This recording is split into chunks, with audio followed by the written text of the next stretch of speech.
Hello everyone, this is Sridharan from Wallet Wealth.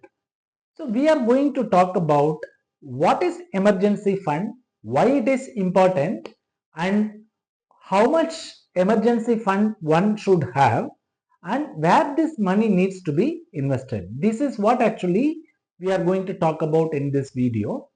So the emergency fund is something where it is required to be liquidated at any point in time. So it should be available as at any time disposal. Primarily, we are actually, working in a private organization or maybe we are doing a business.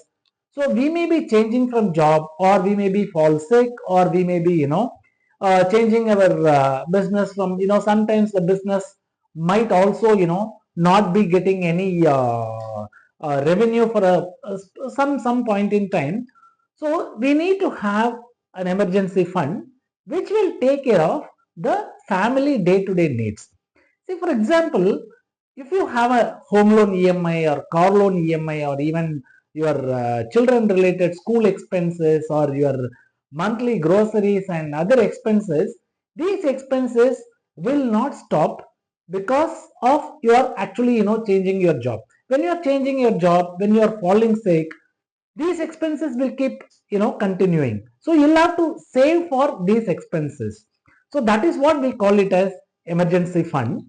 And how much money is required is something we need to arrive.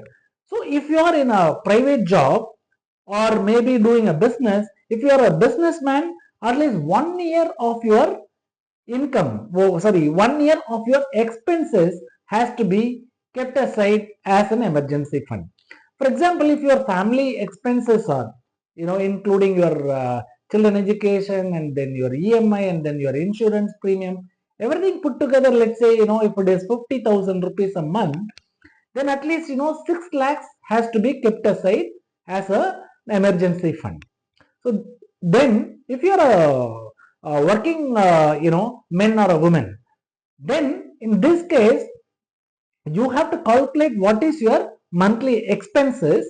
You have to set aside minimum of 6 months of your expenses as the contingency fund.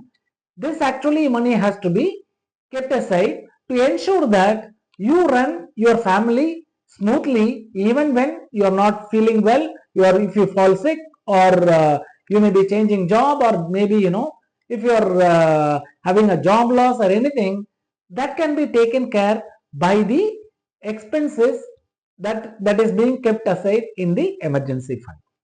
Third, where this money needs to be invested. This money needs to be invested in a short-term, fixed deposits, or maybe you can invest in the savings bank account, or maybe this can be invested in the money market or the liquid funds. This is where actually this money needs to be invested, which can be liquidated at any point in time. If it is short-term fixed deposits, it can be liquidated in one working day, and if it is savings account, it can be liquidated at any point in time. You just have to go to your ATM and then withdraw cash. And if it is money market fund, you need 1 day to liquidate your money market fund. One working day is required. So when we are talking about emergency fund, it is pretty much required. It depends on what kind of a profession that you are in, what kind of how much experience you have, so that even if you lose a job, how much time it takes for you to get into another job. These are the things that you need to consider while you are evaluating your emergency fund. Thank you.